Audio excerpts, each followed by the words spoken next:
I had no experience. I had no interest in how to build websites, but software developer sounded cool. My English score at the high school wasn't so great. I was raised in super poor family. So you felt like you were missing out? I eventually went to one of these agencies that helps you obtain a visa, and it was basically a scam, I would say, now that I look back.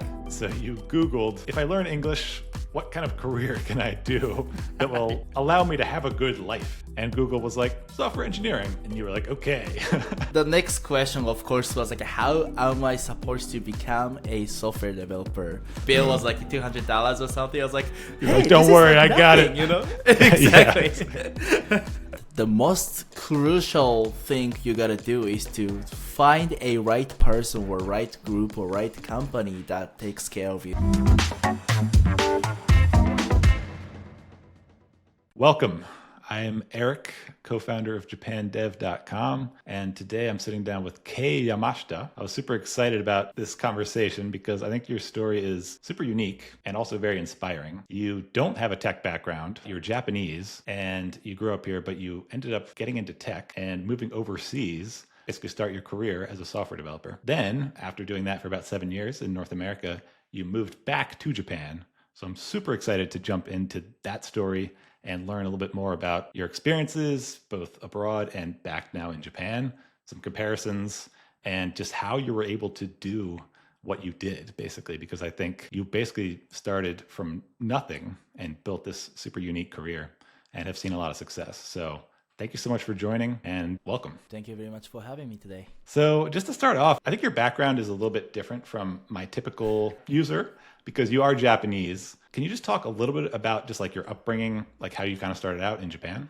So I was grew up and raised in Osaka, which is the second biggest city in Japan. I was one of these stupid kid, had no educational background or whatsoever. I was raised in super poor family, and my mom and dad was divorced in the midway. I needed to go to a high school, but it couldn't be a private high school because we had some tight budget for that, and I ended up in this high school of super low level, I would say, high school that if you could write your name, then you could just get in. And Okay. yeah, my English score at the high school wasn't so great as well. In Japanese education system, if you take score lower than 40 out of 100, you needed to take a second test and the third test until you eventually pass. And then I had multiple experiences doing that. So Wow. English wasn't my strength, I would say, at the beginning. But yeah, I was graduating from that school eventually after 3 years. And afterwards, I ended up doing part-time jobs and spending wasting basically for 4 years without going university or any proper educational stuff. Right. So yeah, that was my basic background up until I went to abroad. I see. So, Yep. Wow, not the most privileged upbringing ever. Yeah. And it's really interesting to hear that you were not a big fan of English at that point, because you've obviously become very good at English. It's extremely impressive, actually. I want to talk more about how you were able to attain the level that you have. But I guess a lot of that was in part from living overseas, which we'll get to. But I do think it's really interesting, though, to know you did start out, again, just doing basically odd jobs, and you didn't have any kind of tech background whatsoever. And that contrast to me is super interesting, because I see that you have a YouTube channel and you're talking about NPM packages and React components, right? And obviously you've grown to really love tech and software development. I'm super interested to kind of get into that, how that transition basically happened. But it sounds like the next part of your story was moving overseas. How did you even have the idea, if you were just hanging out in Japan, doing odd jobs here and there, where did the idea to even move overseas come from? I was doing multiple jobs, part-time jobs, right? I ended up working for this little English learning language school as a receptionist at the time, and I had opportunity to interact with those folks who has some experiences going abroad previously, or actually people who are coming from other country to Japan and working as an English teacher. And I could spoke to them, and I could even have some benefit that allows me to like take their English lesson once a week for like 40 or 50 minutes or something.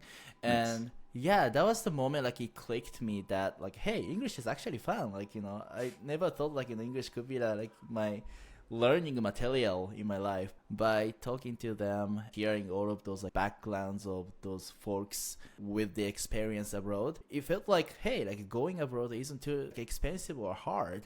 Not the level that I was expecting like before actually like thinking of going there. So I was quite happy with the stories that I heard from all of those people, and then like that I eventually like built the idea of like, hey, like one time after like saving some money, I could just go abroad and like spend some time over there. And I was like becoming 22 years old at the time. And if you go straight from high school to the university, then at the age of 2020 is the year that you graduate from university and get into like some company, right? And I had several friends like doing that, and it kind of gave me some pressure that like, hey, like I'm doing nothing but like all of those 4 years what I was doing like multiple part-time jobs, they were actually pursuing like their stuff, and I'm the only one like who's left behind. And then like it kind of like gave me like some urge of like, hey, I gotta do something like before age way more. I see. Yeah, that was like one of the big reasons why I decided to go abroad. So you felt like you were missing out because your friends were graduating and they were starting to start their careers having graduated from university, and you felt like you kind of weren't moving forward. And then that coincided with your realization that, hey, going overseas, it's not actually as hard as maybe you could actually make that happen. So yes. I guess you started to explore options for actually moving abroad, and you ended up finding, I guess, the work holiday visa, right? Exactly. So how did you come upon that path and realize that it was going to be like a viable one for you? From the language school I was working for as a part-time, there were multiple people like who went to Canada or like any other countries as a working holiday as well. And I listened to like their story, and they were saying like, hey, like if you are young, then you should just go abroad. Like with working holiday visa, you can just like spend 1 year in other countries, and then like that experience would be cool and stuff. So I was like, okay, then working holiday it is. And that's how I, came up with the idea of like using working holiday to spend my 1 year in other country. Cool. Yeah, I guess if you were just kind of hanging out doing odd jobs in Japan, it's like you might as well go do that somewhere else and like gain the experience, the cultural experience of living in another country while you do it, at the very least, right? So I could totally see how that would be appealing. So you decided that you wanted to do the work holiday visa, and you ended up going to Canada. Was there anything specific about Canada? Because there's a few other options. I mean, there's Australia, New Zealand, some places in Europe have it as well. The US does not. Yeah, that's a good question actually, because like originally I wanted to go to UK, British, and the reason why I wanted to go there was like I was a band man, like I was playing in a band. UK was kind of like my influential country, like when it comes to like some music, stuff. And then I was like a big fan of Oasis at the time, and I wanted to go to a country like which has like some rich cultures of the music and stuff. And I was like, okay, I'll definitely go UK. And I kept telling like my people like, hey, like I'm gonna go to the UK like in 2 years or 1 year or whatever. I eventually went to like one of these agencies that helps you like obtain a visa and like plan something out and like go to abroad ultimately at the end of the day. And they told me like, hey, like you can actually apply for a working holiday visa for UK, but that is actually a lottery, which means like you gotta win by your luck rather than like like passing an exam or anything. So I just applied for it and I failed. I see. I was like, didn't get it. Exactly. I was like, oh my god, like I gotta find like some other country to go in. I didn't have like any knowledge about like visa or like any countries I could go with the working holiday visas at the beginning. I really thought working holiday visa could be applicable to any country around the world. So I literally said, hey, I want to go to US if UK doesn't work, to the agency, and they were like, no, like you can't go. Like how much budget do you have? And I was like, 1 million yen. They were like, you go, right? Your budget is too little to go to the States, so you cannot do that. And I was like, oh man, like I can't even go to the US, and what should I do? And they eventually suggested me that like, hey, what about Canada? It's like right above the States. And I was like, oh, That's actually good. And that was the moment that I started to think about like going to Canada and suggesting me the package, because those agencies, how they run the business is kind of unique. Like they have like some deal with language school and some companies that provides co-op. Co-op is a program that like you can work as a like part-time-ish, worker for a company. It's like an internship, but it's called differently in that country. They suggest me a package that like, half a year, like for 6 months, you can go to a language school to learn English because your English sucks. And another 6 months, you can actually work in a hotel and you can gain some like international experience. But it turned out that like I was becoming a bet maker at the like hotel. So wait, so there was kind of a like they kind of switched it on you, said that you would have one job, but it ended up you were like a housekeeper, or did you know that from the beginning? They didn't tell me that I was becoming a housekeeper. They just told me like, hey, you can work at the hotel so you can gain this international experience. I was like, oh my God, international experience? That's so cool. And I applied for it, and I bet like all the budget I had, and that was like 1.5 million yen or something. So if I convert it to like American dollars, it's like 10 grand ish, or less than 10 grand. Now, right? Like at the time, it'd be like 15,000. It was a fun story. So that's you how spent all your money on that exactly on that program, getting to Canada, bet making experience in Canada. Okay, wow. So that was your first. So when you arrived, your first job was, I mean, you met whatever the people from this program that you had paid to do, and they were like, okay, here's the hotel, go make beds, basically, and you did that for some number of months? It's kind of different. So I landed in Canada, and the program provided me a 6 months of language school, right? So I needed to go to school first, and I took some classes, and then I realized, hey, like, how the hell am I supposed to, like, learn this English language in this environment? Because there was only like one single native speaker, and we as a student surround those like single person, and that person gives like some things to do, and then we discuss in English, right? But then this group discussion we had as a class was like broken as like a piece of grasses that like we didn't understand anything each other, because we both are at the same level that we didn't speak any English, and like the class was expecting me or us to make some proper conversation over like some specific topic given by the teacher, and I was like, no, this is not the environment that like I'm supposed to be here. So which means this housekeeping stuff must be like some sort of like bad experience as well, because the first experience with the this language school stuff, which is supposed to help me grow as a language learner, didn't help me at all, which means like this entire scheme should be something wrong. After a month or so, I decided to drop off from the course. Like the course was on top of my working holiday visa, which allows me to stay in Canada for 1 year. So it hurt me nothing, basically. Like I could get some money back from the program because I just quit it like midway.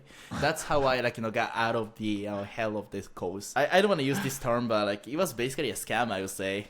Now that I look back with the experience. Okay, but then you had to figure out how to get a job and how to make money. What did you do at that point? I was lost. I had no objectives in Canada that I was supposed to follow. So I was like casually like looking for some motivation for me to like do some, I don't know, stuff in Canada. And I was like doing some Google research that like, hey, like if I were English speaker with a decent English, then what kind of skill am I supposed to have which helps me like work everywhere, like anywhere around the world? That was like some stupid question that I asked Google, but thanks to Google, like it provided me some clever answer. Says, hey, like maybe you wanna be a like software developer because software development skill is transferable like any country around the world, because if you're a lawyer, then like you gotta learn about law like in every other countries, even though you speak some internal languages. I mean like global languages like English.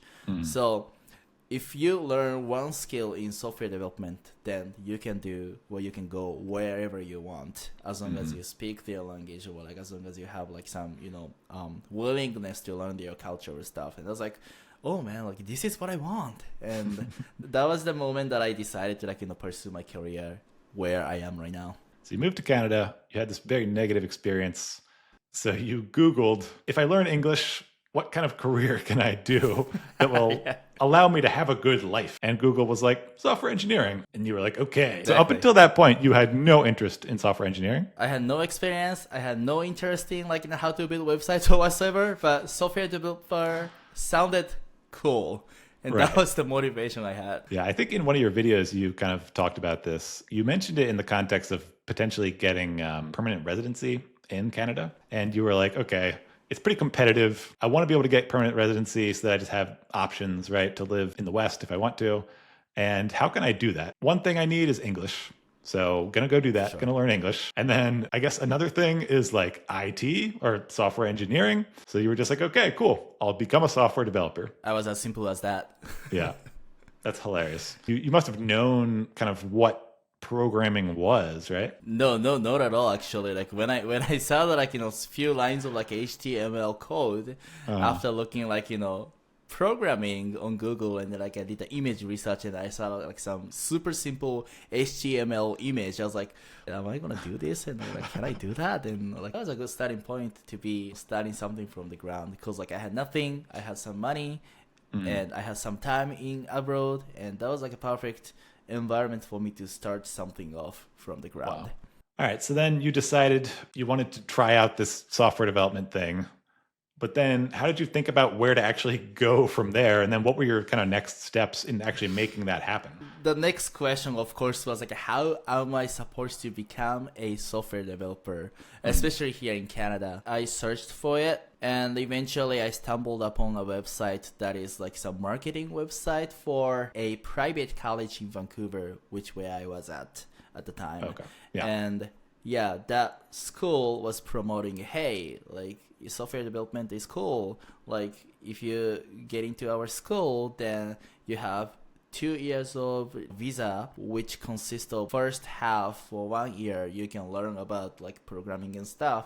And second year, for 1 year, you can actually work as a software developer here in Canada. And that is basically an internship on the paper. I read the blog, and without researching any other college or whatsoever, I decided to hop onto that college, and that was the second month of my stay in Canada. As soon as I decided to enroll into this college, private college, I needed to pay for this college 1.7 million yen or something. At the time, that was roughly 17,000, 100 to 1. 17,000. Yeah, pretty much something like that. And so I obviously needed to I obviously needed to earn some money. I only had 3 or 4 grants at the time, and I eventually started to working my ass off. So I started working multiple part-time jobs, which I was basically doing in Japan. So I was pretty much doing the same in Canada. What were the jobs? First one was Starbucks at Vancouver. It was one of these popular place, so they needed lots of stuff, and I just went there, gave my resume, dropped my resume, and then told them hey, I can work anytime you want. And morning shift is not really popular shift in abroad, especially in Canada, because compared to Japan, cafes open much earlier and close much earlier as well. So if you are to work in morning shift, which means you gotta start your shift at 4:30 in the morning, work for 8 hours or something. But that was perfect for me because I could start my day earlier, and I have some time back, and I could work another job afterwards. And this any jobs other than Starbucks, I just hop on and off. So there are multiple of them. But yeah, that's how I earned up my money to the level that I could enroll into the college, and I could do that in a half a year, or it's 8 or 7 months after I could actually get into the college. So that's how I started my journey as a software developer. I would say that was the moment. So you would need some sort of schooling, and you found that program, and then to do that program, you needed $17,000. You had 3,000 or 4,000, so there was a gap there, and it was okay, I just need to make enough to then pay that fee basically to get into the school. And you did the 2 year, was it a 2 year program? That was 2 years program consists of like 1 year of study, 1 year of work. Okay, I see. I mean, 12 months, obviously that's not nearly as long as like a computer science degree. It's like a decently long boot camp, I guess. So you studied what, like web development, mainly like HTML and CSS, JavaScript, that kind of thing? Yep, exactly. The course was kind of similar to what you can learn from boot camp. I mean, that was basically a boot camp with a longer visa, basically. And it came with a visa extension, right? Exactly, for 2 years. And that was one of the big perks of this program, right? It was like, I can also stay in Canada for longer. I just need that 17 grand. It's like 2 extra years in Canada, and I can learn about software development. Exactly. So it's kind of like a win-win. You just needed that money, right? Okay. It was, yes. When you sat down first in that class, here's this thing called HTML. It's what's used to create websites. What went through your head, I guess, when you just sat down and actually began the process of learning to code? I would say like I was a bit prepared for a first class because like I was taking like some online courses like before I actually get into the school. So I knew what HTML was, but still, I still remember like on the very first day, like I sat down and then like when like teacher started like explaining like how to build a website and stuff, people surrounded me were quite bored, and I didn't get that like you guys are supposed to like establish your life in this country and you are learning like something unknown, like how could you be like so chill? And after a class, I asked like multiple people like, hey, like what did you do, or like, hey, like how did you get into this country, and then like how's your visa situation and stuff. It turned out that every single person I talked to in the class were experienced ones. They just came to the private school to just extend the visa and like get some jobs, and then I was pretty much the only person like who's actually trying to learn something from the class. So it was good and bad, I would say, because like I could get like some helps from schoolmates. Teacher also knew like I'm the only like complete beginner, so they adjusted like their class to like my level. The class was like until I actually understand something, they actually stop and then like try to like explain what's going on here. So like it was really helpful, and I was super lucky that I was pretty much the only person like who was actually beginner in the class. Wow. So you had tons of mentors because everyone knew more than you. So you could ask anyone any question that you had and they would just know the answer. So you studied for about a year, and then there was like the working part. So you were able to do an internship for that second year at a company?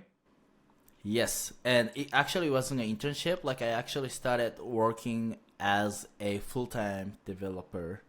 Okay. And the internship I actually had was while I was taking a class, like this first 1 year, I randomly met a guy who was looking for like some, free labor basically, that like, naming it free internship.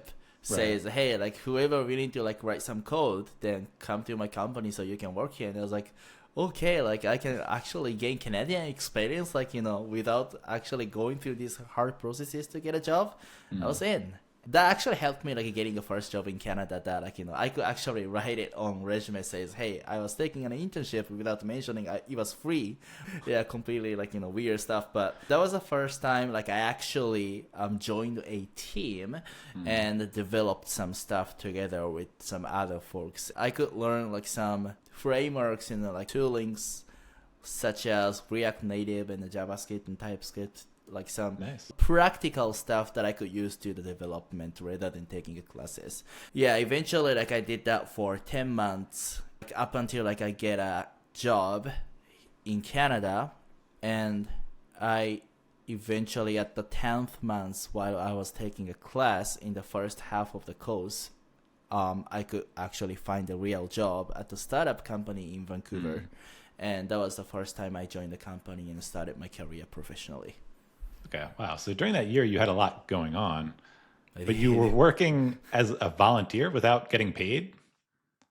Yes, that's correct. But you got some experience actually coding in a real environment with like real, like you said, tooling and things like that. That got you enough experience to then go and apply for jobs. Did you just go out and search after that point? when you decided you needed like the full-time job when that year was over? And like, how did you actually find that position? That was total luck, I would say. A guy who was friend of one of teachers at my college were starting a company as a CTO in Vancouver, and he casually asked this teacher, says, "Hey, like if there's any like interest in junior person, then let me know." And I eavesdropped the conversation, and I actually went ahead and like applied for the position, and then told my teacher, "Hey, like I actually interested in like this position, so like just." Introduced me to the person, and he was like, he kind of liked the attitude of like getting in and trying to get into the company, and we had like some interviews, and I eventually got a job. You think the teacher would have recommended you anyway? Probably, yeah. Okay. But you never know, so it was good that you overheard that and like made it super clear that you were interested. It's lucky in a sense, but you were also in the right place to be kind of finding that luck, right? You For sure. Yeah, surrounded by people teaching these subjects, and you got that internship, so you were again like pretty much networking with these people. So it's not surprising that you kind of overheard something like that. That allowed you to get your first paid job, because up until that point, were you still like doing the Starbucks thing, like because you still needed to earn money, right?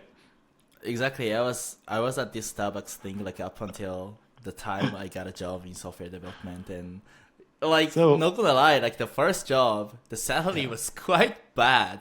It was like 39 glands or something at the 39 glands. Yeah. And the first offer letter, when I saw it, like I was like, okay, this is not bad compared to Starbucks, so I could live. And I just eventually showed this paper to my teacher, and he was like, oh, no way, like you gotta actually like negotiate about this number, because this is pretty bad. And I eventually sent the email to a person, CEO of the company at the time, and then he was like, okay, like that's reasonable, so I'm gonna bump $2,000 for you. And I eventually landed on the deal with the 41 grants for that position, like a junior position. 41,000 a year, Canadian dollars. So it's much worse in United States dollars. So not a huge salary, but you said that was more than you were making at the Starbucks, which you were still doing also. You were still like picking up shifts at the same time as you were learning to code and also learning English, because let's not forget. And I was going to the internship. Yeah, it was like triple stuff like I was juggling around. That is incredible, actually, because when you joined the Starbucks, like, you didn't really speak English yet, right? No. And that was essentially how you learned, like out of necessity, because you were basically a barista at Starbucks, and you had to like communicate with your coworkers and with the customers. And a year of that, like just being forced to, I guess, speak the language, was that like kind of one of the biggest things for you in learning English? Absolutely. That was the biggest learning opportunity in terms of the English for me. And that fundamental I built on Starbucks experience, it still helps me a lot. So I'm super glad that I didn't I wasn't afraid of like taking this opportunity to like work at the Starbucks surrounded by those like local people.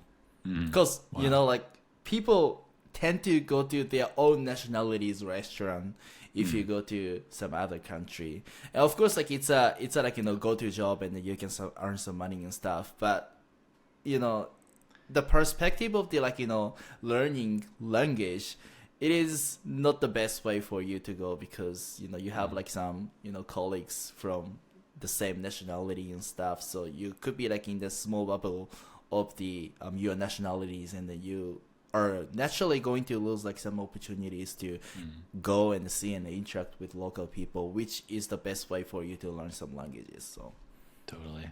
Yeah, I think it's very common for people from Japan to go overseas and then work at like a Japanese restaurant, which is understandable. Yeah, it is understandable. I see why they do it, of course. But if you're trying to maximize the amount of English that you're learning, it's not the right way to go usually. You want to be at a Starbucks where it's like fast moving and you have like necessity, right? Of like someone tells you an order, you have to understand it like quickly, and like there's a line forming to it. Must have been pretty stressful, I imagine. It was, yeah. Like from 4:30 in the morning. Yeah. Exactly. I learned those like Starbucks languages faster than English, actually. Like I could speak like those like crazy amount of like super long frappuccino name. But Right. when somebody asks me like, hey, is this caffeinated, or like I'm lactose intolerant, like can you like put the like milk off of this frappuccino? I was like, huh? It must have been massive struggle. Did you consider kind of giving up? I don't know, depressed or want to go home at any point? Because you could have just probably gone back to Japan in the worst case, I guess. What kept you going during that time? I'd say like the perk of growing up in a poor family is that like you could be tough, like like there was electricity, there was some food, I could just like like do my own stuff. Like I was fine with that, like and I had like some objectives or a dream that I could achieve something like if I continue doing that. And the worst case scenario, I just go back to Japan and then like foods are good, things are cheaper, everybody speaks my own language, and then like I felt like going back to Japan is like much easier than like staying there. I was like mentally fine at the time because like you are doing something for what you want to achieve, and like if you are in that mental state, like doing more actually suits you rather than like you have like some stuff like it's pretty much the same as like our daily job, that like if you have deadline but you have like some bottlenecks that you can move, you do nothing basically, or you do less than like what you want to do, then you feel like this anxiety or like pressure. Like at the time I was like going full top speed for like what I wanted to achieve, like juggling multiple stuff. I was pretty happy about like what I was doing because I embrace this like entire experience, or like every little small things I experienced in Canada. So yeah, mentally I was fine, and then I guess I was tougher than like regular folks. And but like with that, with everything said though, like I wouldn't want to do the same once again in my life, honestly. Like I'm done with that state. Like I don't want to do that. I think kind of proof that people can do amazing things, when they are kind of backed into a corner or they have no choice, right? So you started the career as a software developer. You weren't earning a huge salary or anything like that, but what kind of work were you doing? Like front end type development, or what was the job like? Oh yeah, from the beginning up until now, like I've been always a front end developer. And even like this internship was front end developer as well. So I've been doing lots of front end development with the React Native primarily. And at the first job, I was the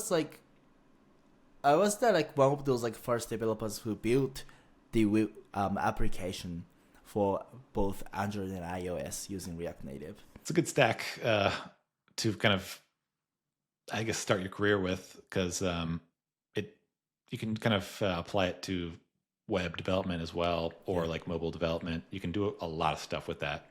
Sure. And it's the same kind of languages. Like you can do even server side if you wanted to do like some TypeScript or JavaScript. You can all, with Node and everything, you can do that on the back end too. So I think it's a good kind of stack to start out with. I doubt you chose it exactly. It probably just worked out that way, right? You didn't It was out of necessarily have a preference around that probably, but I do think that is a good stack to choose if you're just getting started. But then you did that job for a while. I guess after some period of time, like decide you didn't like that job, or that you wanted to earn more money, or like, because I think you switched jobs at least once or twice, right? So how did that first job change happen? So yeah, at the beginning, the company actually promised me that like they'd provide a working visa.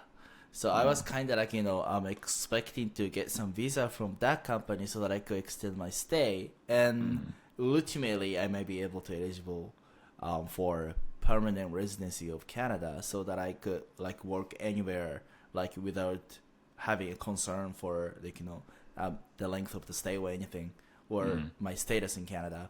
So I was kind of aiming for that, to have like more freedom around my stay in Canada. But then they flipped the table like at 8th or 9th month of my work. They were like, oh shit, like oh shoot, like it's not gonna work for you, so we can't really help you in terms of visa. And I was like, okay, I gotta get out of here, otherwise like I gotta go back to Japan like after my visa expires. So again, out of necessity, like I needed to look for other job in Vancouver. And I did the some research, and then like looked for like a second job, and I eventually got hired by this big company in the States called Generac Power Systems. They built like some inverter and some stuff, and they were investing some money in Vancouver to build a like IoT stuff for your home that you put your their products, which is like solar panel and battery, into your home, so that like you could just run your electricity on your own without like getting too much resource from grid, so you can cheaper out your electricity money or some stuff. So I was building mobile application for that. Like you spin up your mobile application and then you can see like how much electricity consumption is actually coming from, what is the source, or how much battery usage do you still have in your battery, or like how much how much energy solar panel is actually generating right now with some stuff. So it was like some monitoring app I was building on. How did you actually find that position though? Did you just go on job boards or like talk to recruiters? How'd you find it? It was, I believe, in LinkedIn. I sent my application through LinkedIn, and I still don't know why, but I got like chosen for like their as their candidate for another interviews and stuff. And yeah, I survived multiple rounds of their interview, and I eventually landed on their job. And then I think one big factor that helped me getting a job over there was that like I was kind of like an expert in React Native at the time. Like I was calling myself as junior still, but like I had lots of familiarity with the framework compared to other candidates. And React Native at the time wasn't the mainstream, because it was like back then 2020 or 2019. So yeah, it was like some early development of React Native still, and it wasn't too famous for a good development experience at the time, like compared to now. So it was kind of rare for them to find like some candidate like who's fully willing to get their hand dirty into React Native world. And I was one of those people, so they liked it, I presume. And I eventually started working there. Wow. Were you focusing on US based companies, or like did it just happen to be in the US? Like, is it pretty common for companies in the US to be hiring for positions in Canada? That's a good question. So it is actually quite common for American company to like put their office in Canada and like get some talents from there, because language gap, it doesn't exist between US and Canada, right? And wage is super cheaper compared to the States, especially compared to California or like some other states, like super like expensive ones. So for American companies, it makes a lot of sense that like put some office in Canada and get like some local talents in Canadian cities, so that they can get like high quality candidates or talents for a cheaper price compared to the States. So yeah, the company I worked for at the time was doing exactly the same. That like they built some Canadian remote office and developing like some stuff over there. And yeah, I actually wasn't looking for American companies specifically, but I happened to be working at American companies like again and again for some reason. I was in a good cycle actually, because Generac Power Systems, it's like a decent company in the States that like they have like some some naming value in some industries. So when I talk to like some American people, like CTOs or like some folks like who has power to like determine who's getting to interview or not, they like I had higher chance that they know the company I was working for, so I could get into like some interview process easier than other folks who's working for random companies. So I was lucky. Yes, like that can help a lot. I guess it was like a pretty significant increase in terms of salary as well. If you were, I mean, I guess you were kind of necessarily wanted to move, but like, I'm guessing if you chose that company, it was kind of a step up in your career as well. It was like, that was the only experience I've ever had that my salary was doubled when I signed on the deal. It was like, at the beginning, it was like 86 grand. So it was like, oh my god, like, can I earn this much money as a software developer? That's what I exactly said when I saw the paper. And I signed on it. And I eventually got promoted at the company like after a year or so, and the salary increased. I eventually hit about like 100 grand in Canadian dollar. So Wow. it was like, 6 figures. That was like the goal for like lots of people at the time, and I was super happy about it. But still, like, compared to like other American companies in Vancouver, it was way cheaper than the average. But still, like, I was happy with the number. Well, yeah, I mean, given where you were only a couple of years before that, right? Yeah. It's a huge increase, and it must have felt like infinite money. Like, what am I going to do with all this money, right? Because you were so used to just living cheaply, I guess, right? Yeah. And not earning, a big salary. So was it weird to suddenly have like enough money to just do basically what you, within reason, kind of what you wanted to? I mean, like, I wasn't really like chasing for money, but still, like, when I saw the big number in my bank account, I was super happy that, like, I really brought my homies to, like, some steak restaurant, steakhouse, and like ate some stuff. And You did. I did. You Eh, balled out at a steakhouse with the homies. That's awesome. Exactly. And like, the bill was like $200 or something. I was like, hey, Like, don't this is worry, like I got nothing, it. Exactly. Yeah. That you would do in that situation. Like, it makes total sense. You're earning good money, 6-figure salary. I mean, I know Vancouver's not cheap, so if you want to live in like a relatively nice place and stuff, then you can use that up pretty quickly, actually, because I know the rent, some of the living costs are not super cheap, but still, it must have felt really good not to be in that precarious situation anymore. Was it a relief, though? Did you finally feel like you could kind of have some breathing room for once? Yeah, I think so. But still, like, I was still in the like process of like, getting permanent residency when I got the, like big raise because of the, like my transition.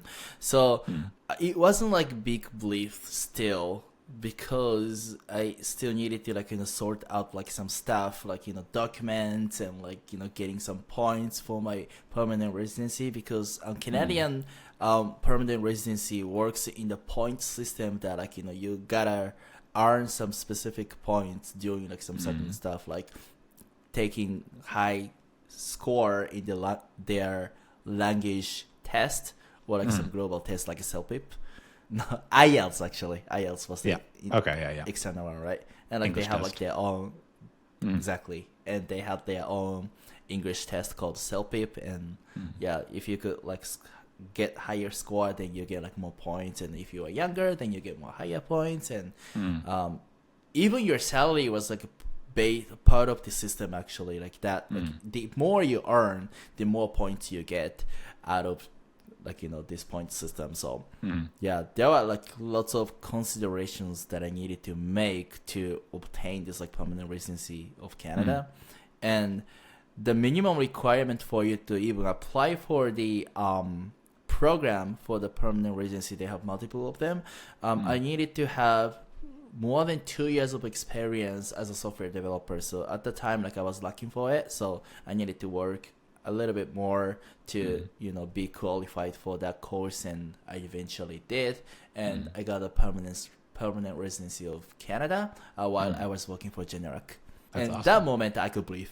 I see. Wow. I mean, that must have been a big relief. So you were free, even if you had switched jobs, or like, you could take some time off, or you could freelance. Basically, your ability to be in Canada wasn't connected to being at a specific company anymore, right? Yes. Yeah, it was. And now that I look back, like I would say obtaining a stronger visa in other country directly affects what you can do in the other country in terms of career. Like if your visa is tied to other country or other company, then that company, like as long as you work for the company, you can stay. But if you try to transition to other company, then you have harder time compared to the local talent to get a new job, and you eventually could stagnate in a single company for a super long time, which is not really a healthy thing for software developers, especially you are in the earlier your career. Like if you're working at the dream company, you are super happy, then it doesn't really matter. But most of the time, like, it's not the case. Like, dream job is really hard thing to obtain. So, just like, no matter, like, even though, like, you don't, it doesn't matter, like, if you like the country or not. Like, just aim for higher freedom of your stay means a lot in your career as well. That's my learnings that I had, like, in Canadian stay.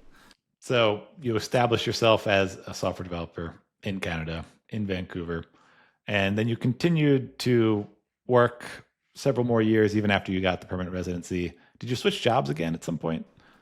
I did. Like, after 2 years, like, working for Generic Power Systems, I got hired another American startup company in Vancouver. It was totally random because, like, how I got the job was quite unique, I would say. That I was, at the time, like, I was actively attending those, like, tech event in Vancouver because I kind of liked, like, how, communities are built and then, like, meeting some people and then talking stuff. And I gave some talk at the event called React Vancouver in Vancouver.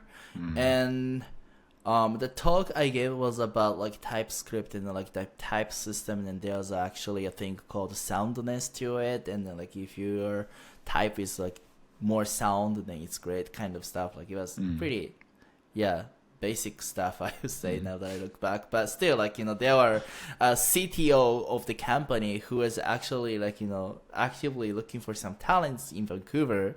I and him bumped in the event and I gave the talk, and, like, he actually liked my talk and that he reached me out, and we started talking, like, hey, what kind of company do you work for? And I said, like, Generac System, and he knew it, and he was actually once before, like, a customer of the company. He used, like, some products from the company, and we started talking, and he introduced his company, and I was kind of, like, interested in, like, what he was, like, explaining at the time, and we both agreed on, like, hey, let's have, like, some coffee chat together or something. And eventually we began these interview processes, and I got hired by the company.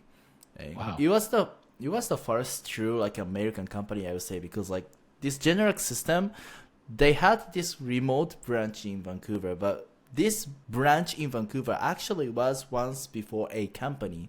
So it was like subsidiary of the Generic Power System. So we were actually calling ourselves, Generac. But what we're actually doing is kind of, like, distant from what they are actually doing in the headquarters. But the company I was hired, that was actually a startup company in the States. It was based in Chicago, and the CTO was living in Squamish, which is right next to the Vancouver, and he was, like, trying to actively expand their team, like, technical team in Vancouver, and I could be part of that. And it was like the company in the series of B, so they were actually, like, getting, like, project market fit and, like, earning some money and trying to expand. So while I was at the company, like, the company grew in terms of the employee. It was, like, from 80 something to 200, so it was, like, massive growth I could experience, and it was super fun. Yeah, you continued to basically work your way up in the Canadian software ecosystem. It sounds like / American, North American. Everything was going great. It sounds like you were living a great life in Canada. Your hard work was paying off. But then at some point, you decided that was enough of living in Canada for now, and you moved back to Japan. And I'm curious, like, what was it that made you decide, like, okay, maybe I want to actually leave Canada and move back? Yeah, it's kind of complicated story, so I'm gonna try to make it, like, super short. But when I was working at Generac, I slowly started doing this, like, my own self-branding stuff that spread my words or thoughts or informations about, like, how you try to go to Canada and establish your career stuff. And with that, I've been helping, like, some people who's trying to get a job at the Gaishi company in Japan, or Foreign actually companies. getting a job in the States or Canada. And one of these people I was helping was actually trying to get a job at my current company, which is Wix Japan. And he hadn't had any experience like doing any interview in English, so he was like freaked out, and he eventually reached me out, and like we did like some mock interviews, and I gave him some interviews, and luckily he got a job at the company, and he referred to me like to get into his team, because it was like, there's like any opportunity at my company happens, then like let me like referral you, because like it was like super great experience, like having a mock interview with you and stuff, and he would have liked to work with me like afterwards, and then it was a cool experience. And eventually like there was an open position at Wix Japan, and he referred me, and I accepted it, and then went through like some processes and got a job. That job required me to go back to Japan, so I came back to Japan. Oh. So it was totally random, honestly, that like if he didn't referred me, or if I didn't accept the offer, then I would have been in Canada still. Oh, okay. So it wasn't like you got tired of Canada and wanted to move back to Japan. It was more like for the right opportunity, you were willing to come back, and you found something you didn't want to pass up, and you were okay with being in Japan. Did you miss Japan at all? And was that part of it where you were like, yeah, I want to spend some time back in my home country anyway? Is that why you were so open to like moving? It was absolutely part of the reason why I decided to go back to Japan. Like if you're living like some other country for quite long time, then Japan feels like a country that you go for vacation. And when I heard the news that I got a job at Wix, I was like, okay, then like if I go back to Japan, then like I could work at like some vacation situation, and I really liked it. And yeah, I was quite ignorant of the like working culture of Japan at the time, honestly. But then like I was like, I'm gonna work for like some gaishi, which is like a foreign company in Japan, so it should be fine, and which is actually fine now, luckily. But still, like going back to Japan was kind of appealing. And aside from that, now that I'm like trying to expand my self presence in terms of like trying to get people who actually wants to go abroad as a software developer, helping them. Going back to Japan made sense as well, because you could actually reach to people like in person to person, rather than like from Canada to Japan. And I could even throw some events here, like doing a workshop or whatever, like how to write a resume for a foreign company or a gaishi company, which I haven't done yet, but I will hopefully. From multiple aspects, like going back to Japan could be an interesting decision. And I'm still in the late 20th, which means like I could make like some big move in my life, like once or twice more, I would say, before I actually settled in like some other country or like some specific city. So yeah, including those reasons, like I decided to go back to Japan with the Wix offer. Okay, you've been back now in Tokyo working as a software developer for a foreign company, but you are based here. So I'm super interested in like your thoughts on differences between like the kind of North American tech work style versus the Japanese one. What have you heard about Japan? And then what is like your actual experience, basically through the lens of the North American experience? What I was expecting was like 996 kind of working style. Well, it's actually from China, but still like it was kind of relevant to Japan. That's what I expected. And then that's was a working style I was going to do. That's what I thought before I came back to Japan from Canada. But then it turned out that there's a big division between Western style company and Japanese style company. And those stereotype of like working super hard, going back with the last train, waking up and going back to the office in the first train, is this Japanese style company. And it's kind of hard to tell which style they are, but there are some unique systems in Japanese IT industry that sorry, I'm not going to translate it in English because I don't know, but Niji Uke or Jutaku or SES or like some specific stuff here in Japan. Maybe you could translate it. Basically, the way software development has been done is a bit different, a bit old school, where there was more of a focus on hardware, and that was seen as the more valuable part of whatever you're building. And software was basically outsourced. And they have this chain of outsourcing that they do where one company will need some software, so they'll just find some company to do it for them, basically. And then that company will then go and outsource that same thing to another company. And you end up with the least common denominator, like cheapest person that you can find doing it. And then software is not really seen as like a career where you're building skills. It's more just like, something that low level kind of people do. It's not super respected historically. And I totally agree. There are two different kind of worlds within software development. There's like the foreign / like modern Silicon Valley inspired kind of companies. And then there's the legacy, older school Japanese ones where it is like more outsourcing, and software development is seen as something that's just to be done as quickly and cheaply as possible rather than a potential way to build value for a company. Whereas like the Silicon Valley way is more like, yes, build a team because having engineers is valuable. Therefore, they should be treated well, they should be paid well, etc. And there are a lot more companies now embracing that. And I think, like you mentioned, Wix is one of those. And of course it is because they have that foreign kind of DNA. But it's good to know that they keep that even within Japanese office and everything, because it can kind of depend. But you were able to find one of the more modern companies to work for. Modern ones, yeah. Yeah. Yeah, and if you want to build your career in Japan, then definitely try to get into these like modern companies rather than these traditional ones, because these ones are getting like shrinker and shrinker each year, and people are kind of recognizing that in order to like make some big money in tech industry, then we gotta follow some Western way or like some modern big tech companies like Mercari in Japan. Yeah. Then they want to like hire more good talents from abroad and get into like this industry.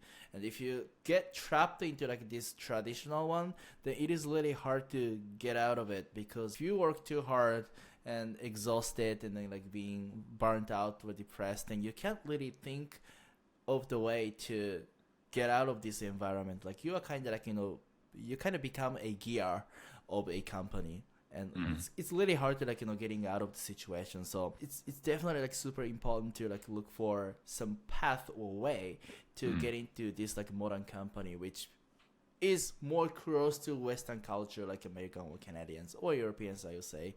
And if you could work in this field, like in this kind of companies here in Japan, their life is pretty good. That is what I always tell people too. It's like, yes, there is the work culture issue, but as long as you can solve that and find a good team, a good company to work for, where you're not doing the overtime and all that kind of stuff, then all the other aspects of life in Japan are so nice. Yes. It's super cheap, great food, cheap food, reasonable accommodation, rents aren't super crazy high like they are in a lot of places. It's incredibly safe, of course, very carefree, just such a great life that you can have here. And the one caveat though is like, you got to find a good company though, especially if you're in like it changes IT. Everything. It does, exactly. And your point though about how it can be a bit of a vicious circle if you get into the wrong type of company, I think is really important, because I see that attitude a lot with people who are moving. They're like, I just want to live in Japan. They have this whatever idealized vision of what it means to be in Japan. And it's like, I can just find any job just to get the visa, whatever, it's fine. And then I'll figure it out once I'm there. But I have had the same experience as you though, where the problem is that if you get some lowball offer from some questionable old school IT company, then the skills that you learn won't be as transferable. A lot of it will be like specific to that company or like outdated. You won't be working with like the top people. Like you mentioned that even at like your internship, you were working with TypeScript and whatever, React Native and all these tools. And you're probably not going to be using those, right? At these types of like Jutaka Gaisha, whatever, outsourcing kind of companies. And you might be working with like COBOL or something like that. Or whatever. It's more common than you think actually for some of these big old school Japanese companies and stuff.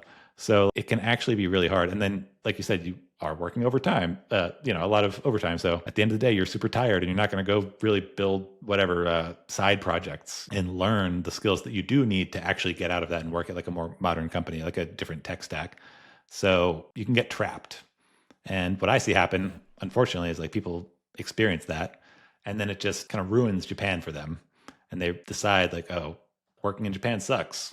The work culture is so bad, you shouldn't live here. And then they go on Twitter, right? And they talk about how they had this bad experience and it creates this negative feedback loop. It's not like they're lying. They did have a bad experience, but there are ways to avoid that, right?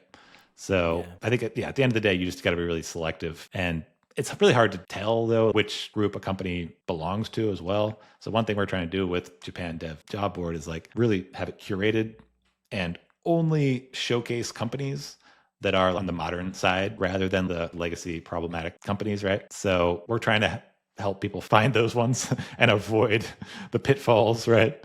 But it's hard. And because no company is going to go publicly and say, yeah, we're a terrible place to work. We expect you to do all this crazy overtime and we don't treat you well. They all claim to have great work environments, right? So it can be really hard to avoid that sometimes, unfortunately. Yeah, and going abroad, and the most crucial thing you gotta do is to find a right person or right group or right company that takes care of you. Yeah. Because like if you are one people and try to get all the informations or exclusively like grow your career in the specific field all over your own, then there are countless folks or companies try to get you into like this cheaper labor work, because there are more companies trying to hire people because they're not very popular, or people try to avoid these kind of stuff. On the other hand, like Japan, they're like trying to like create and like selectively like choose a company to like put their job descriptions on. Yeah. Like those are the kind of services you gotta find before you try to go to other environment. And I definitely can speak to this based on my own experience, because like looking back to the initial talk about my background, I went to a horrible agency and they tried me to like put into this situation that like go to Canada and like make the bet making stuff. There were countless groups and companies tries to do that, tries to like put you into that like whatever the bad situation, just for them to like make some money. And I'd say this is not the right place or group or company that you should put your lives on. So try to get whatever the right things for you is number one top priority for you to do. Like, and that research should be down like even before coming to the country. I totally agree. Good that you were able to evaluate the tech scene here through the eyes of someone who worked in North America. But just like socially, since you mentioned you do events and stuff like that, and you talk to a lot of people who want to move overseas to experience working as a software developer somewhere else, do you meet a lot of people that have had negative experiences here in Japan and want to get out? I would say the ratio is 20 with super bad experience and the 80 with decent to reasonable experience here in Japan. Okay. And like for those folks like working in those like modern company or modern stack or good companies, they don't seem to have super bad experience. Although the stereotype of Japanese companies are like super hardworking and stuff, but like those modern good, I don't know, startup or mega van company, they are trying to make their working culture much better than those stereotypes, and like they establish like those like Californian feeling working experience, like having a free food and snacks and like super gorgeous office with the like open space and stuff. Like those kind of things are actually happening in Japan, and I was quite surprised by like those folks who are actually telling me those experiences. I was like, okay, like is this actually Japan? Sounds like US, right? And the only gap they have is a wage, but I think this is something you should consider before moving abroad. Like compared to your own country, your career could be progressed moving to Japan or moving to the States, and consider the price of whatever the stuff in that country. Like if the country has like super high inflation rate, then does the amount of the wage make sense with your deal you got from the company or some stuff? And Japan has relatively a like good rate considering the like inflation versus like what they are earning in these like modern companies. Even like getting like 8 million yen or 10 million yen, like you can live quite comfortably if you try not to buy like exclusive property here in Tokyo. But if you're, as long as you're outside of Tokyo, like even properties are cheaper, and things are sustainable, I would say, like in terms of the like wealth and stuff. If you want to earn way more, like earn big and spend big, then definitely the States is the place. But if you want to pursue your career as a like international talent, the Japan could be an interesting place, I would say. And once you get a bit further on into your career, for example, if you get permanent residence here, that opens up a lot of doors too. So you could maybe even work remotely for an overseas company. And there are a decent amount of opportunities to do things like that, or obviously just work at a gaishike foreign type company. So it takes some finagling to find those positions. And usually it's good to do like some networking and things like that in order to really find those kind of top positions, but they exist. And I think it's also a question of just how much do you value living in Japan? Because like I said, the safety alone is like a huge like plus and brings a ton of value to living here, in my opinion. Just not needing to worry really when you're just walking around. If you lose your wallet, it'll come back to you somehow, right? The day-to-day life is just so carefree. And there's a million small things like that where it's just such a great place to live. So if you value that pretty highly, then I think a lot of people are willing to take a salary cut because you're getting something in return as well. Right. Which is not negligible. It's really huge. Like safety is not like common around the world. That's what I learned in Canada actually.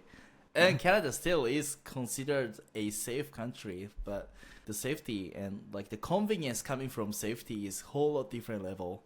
Like Totally. for example, like those vending machine here in like in the cities of Japan, you can't do the same in the like North American countries because people literally can vandalize all of those stuff, so they don't put outside. But here in Japan, people actually like trust those safety, so they try to make some convenience out of those safety, and they actually are quite convenient. Like you could actually buy some stuff anywhere and stuff, and you see like whole lots difference. Exactly, you could see like those small difference and cultural differences. Every single places you go here in Japan, I would say. So are you enjoying, outside of work, life back in Japan compared to Canada? Because I think a lot of people make the opposite trip, right, where they start overseas and come here. But how is that comparing? I guess other than like the safety and like you said, it's obviously there are a lot of nice things. It's not too expensive to find a place to live and stuff like that. I don't know, maybe food. How does the food here compare to Canada? I can't even make comparison actually. It's like whole lot different level better compared to Canada. Like no disagreement here. I knew it. You can't beat the food when it comes to Japan. You really can't. Like really even if you're not even talking specifically about Japanese food, just like in Tokyo at least, like the amount of ethnic food, amazing Indian, Thai, Chinese food, like it's all incredible. And just like for the price, especially the fact that there's no tip, it's incredible. You just can't go wrong with food here. No tip is one of the best things you can experience in Japan. Yeah, coming from the States especially, I guess. Yeah. Like tip inflation is like crazy in the States. Like I went to New York 2 weeks ago, and I went to like this restaurant, and like they eventually like gave you this machine to pay with a credit card, right? And you can select a percentage of your tip. And when I actually went to Canada back in 2017, the boxes that provides you like, hey, how much percentage of tip you can give, it started from 15 and ended with 20, like 15, 18, 20 or something. But freaking New York, I went 2 weeks ago, it actually started from 22 all the way to 30%. And I could see like this like tip inflation everywhere, even in Canada as well. It's going crazy. It's getting ridiculous right now. It is. I just thought it was normal. Growing up, I was so used to it that when I came to Japan, it was so nice not having to tip. And tax is usually included too. So like if on the menu it says 1,000 yen, then it's actually 1,000 yen. Literally just actually give them 1,000 yen and you're good. That is so nice. That's good to hear that you're enjoying life back in Japan, though. But you're trying to help people who are interested in doing what you did, basically, to help them move to either Canada. I guess you're focused mostly on Canada, right? But like North America. So do you still think that it can be a very valuable experience for Japanese people to experience working overseas? Or why are you working so hard to help those people? I would definitely say working abroad as a software developer helps you both personally and professionally, because like having to experience like other country opens like lots of door in terms of like how you think or like how you progress your career and stuff. For example, even like outside of career, let's say like if you go out of your country and spend your time over there, then you should recognize like how convenient this country, Japan, is, and look back and think like, why is this like so convenient like that? And then you'll eventually like go to like this conclusion, hey, it's because safe, there's no like vandalization happens like in the street or whatever, and you'll eventually like the country you are from, unless you have super duper like, you know, hard reason you gotta get out of Japan. And I'm pretty positive, like, you know, more than like 50 or 60% of people going out of Japan as a professional software developer eventually come back to Japan at some point. Living standard here is that high, like even though like you get like, you know, a little lower wage compared to like what you are earning in other country. And the reason I've been like helping those folks who are trying to go abroad is that it's basically a growth, and we need more people who has like, you know, balanced experience between here and there, like here in Japan and the other country, because like the more those people we have, the more opportunities we are going to have here in Tokyo or any place of Japan to have this like modern version of companies rather than this like older version. And if we have like a more modern version of companies like established in Japan, then we are going to have way more opportunities to have like, you know, bigger companies and bigger products like, you know, Amazon or Netflix. Like, people are basically like clever here in Japan, so I trust or believe in their possibility to like build something great. And that innovation cannot happen only in Japan, because that's kind of proven like over these like in the past 30 years ish, like, you know, we need more like people with foreign experience, or like people who understand actually the difference between the working culture or like, you know, the business culture here in Japan, and how things are actually working in North American cultures. They could make like a good comparison between things are going good in Japan and things are also going good in North American culture or any other country's culture. And we could kind of like a mixture and make something great at the end of the day. So this like freedom of where you can choose to work is something you should pursue, because in return you could get like lots of stuff, and all of these like stuff you can achieve or get under the umbrella of like the freedom of your career is great. That's good. It sounds like you're pretty optimistic about the tech industry in Japan, but you believe that there's more of this cross-pollination that's necessary between places like Canada and the US and also Japan. The more people you have kind of experiencing both and being able to work in both will help create the next generation of like the true tech companies in Japan, because there's nothing a Google or a Meta or anything like that that's come out of Japan yet. There've been some like unicorn, like $1 billion plus private valuation companies coming out, and more of them. So I am also quite optimistic about the tech scene here, but I totally agree. And I think that's a really good point about how we need more people going back and forth. Going and working for a while and then coming back is very powerful. People like you, I think, can have a really big impact on that, because you're Japanese, but you understand deeply how software development is done in the West, right? So you can be leader because you're used to Japan as well, and you know how to communicate, obviously, in Japanese culturally and stuff too. So it's not like this looking down on Japan and saying, oh, in the West we do it this way, it's better or whatever. It's like, no, I'm Japanese, and not that everything there is better. A lot of stuff's better here, but when it comes to software development, they have these types of companies that do it this way, and like there's some stuff we can learn from that or whatever. And then people are going to be a lot more open to that, I think. So more people like you there are here, I think the more growth there will be for the ecosystem in general, because I think Japan is poised, Tokyo especially, to create more and more of these next gen true like tech companies. And I'm really excited about a lot of the prospects for Japan. And there's a good amount of VC funding and stuff like that now. So very healthy environment. So I'm waiting to see what happens. Very excited about the growth of Japan as well. And I'm glad to hear that you feel good about that too. Do you think you're going to be in Japan long term, or is there any chance that you go back and forth, or do you think you'll end up back in Canada at some point, or what are your plans from here? That's a really good question. I can't really make a decision right at this talk, but of course, I'm kind of thinking that like I could stay here in Japan like as long as I work for my current company. But when it comes to a transition, when I try to like change my job, then it is kind of hard for me to find a company that matches my current compensation. And I have like higher chance going to Gaishi, which is, foreign resource company. Yeah. Then if I think about it, then I gotta actually compare like going to other Gaishi company or going back to Canada or going to the States and working there means better. It actually like includes like life stage of myself as well. Like I could be married at the time, or I could have my kid as well. And the more progress my life, the harder for me to get out of the current situation. So if that's the case, then yeah, I could find like another Gaish company. But like if I were to choose more bigger money, then I might go to the States. Or if I miss somehow the Canadian experience so much, then I could go back to Canada. So it's kind of hard to tell which one I should choose. But for my permanent residency, I gotta stay in Canada like 2 years out of 5 years.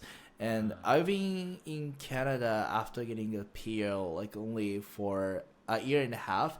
So I gotta have like this half a year staying in Canada anyway at some point. So that could be the point I go back to Canada.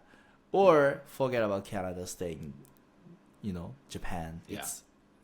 It could be like a multiple possibilities that I can choose, but so far I enjoy Japan so much. That's what I can say for sure. That's good. Yeah, I think that reasoning makes a lot of sense. If you just want to optimize for salary, then it may make sense to be in the US or Canada or somewhere like that. But if you can find a really nice work environment at a company here, then there's a lot of other perks that come with living in Japan. Definitely. And it can be a pretty great option too. As long as you're not in that, like we mentioned, that other world of more like legacy type software development that is probably not as enjoyable probably for most people. I think that totally makes sense. So do you have any advice for someone who may be wanting to break into software development, but they don't have a background in that? I think your path was somewhat rocky. I don't know if they want to do it exactly the same way that you did, but what would you say to someone who wants to start a career as a software developer but doesn't have that background? Don't be afraid of jumping in. That's kind of cliche. Yeah, like without starting, like you can't get anywhere. And try to go to the place where people with same interests gather so that you can obtain more experience and information even before going to the country you want to go to. And you could even learn like some fundamental software development skills over there as well. And just talk to like right people and try to find the right person or right group to be in, so that you could achieve lots more stuff. And try not to be the only person who's trying to do that thing. In my case, I could make lots of decisions that turned out to be good, but it is actually a total luck that you could not be the person that making always the right decision looking back. So try to gather like as many information as you want and try to reach out to like whoever the person who could help you, who you admire, so that you can actually make a great decision. So yeah, jump in, gather information, prepare, and if you do those three things, then you should be able to achieve like something big. Sure. That's good. Yeah, I think that reasoning makes a lot of sense. If you just want to optimize for salary, then it may make sense to be in the US or Canada or somewhere like that. But if you can find a really nice work environment at a company here, then there's a lot of other perks that come with living in Japan. Definitely. And it can be a pretty great option too. It's really inspiring, I think, to see your transition from where you started to where you are now. It's like just very impressive. And thank you. And I do agree, though. You mentioned that you're very lucky. I think in a way you can kind of make your own luck too by just being active, like surrounding yourself with the right people. And even your current position, right? You got it because you agreed to help out with someone. You know what I mean? You probably had no expectation that this person was going to find you a job. They were just like, hey, I have this interview coming up. Can you like help me with this mock interview or whatever? And you're like, yeah, sure. Not really expecting anything in return. And then same with like the internship that you did and like being around those people. And you can only connect the dots looking back, as they say, right? But you try different things. You do this thing here and then this other thing here. You go to this event, you meet these people, whatever. And you just create enough action in the universe, you end up getting a return on your investment usually, in my experience. So, and I think you're a great example of that. Yeah, I like to put it that way as well. Like make your own luck is the way. Don't get analysis paralysis or whatever it's called when you're just thinking about what you need to do and not actually doing anything, you know? Is there anywhere that people can go to kind of like follow you online and kind of learn more about what you're doing? Oh yeah, for sure. I do X, LinkedIn, and YouTube. So whoever is interested in reaching me out, feel free to do so. And most of your content is in Japanese. Yeah, just take it as a learning, opportunity as a Japanese. Just kidding. But feel free to reach me out in English as well. Like I could just give you some tips and advices as well. Thank you so much for sharing all your insights. Like I said, I think your experience is super unique and very interesting for the readers. I think that's about it. But yeah, thanks.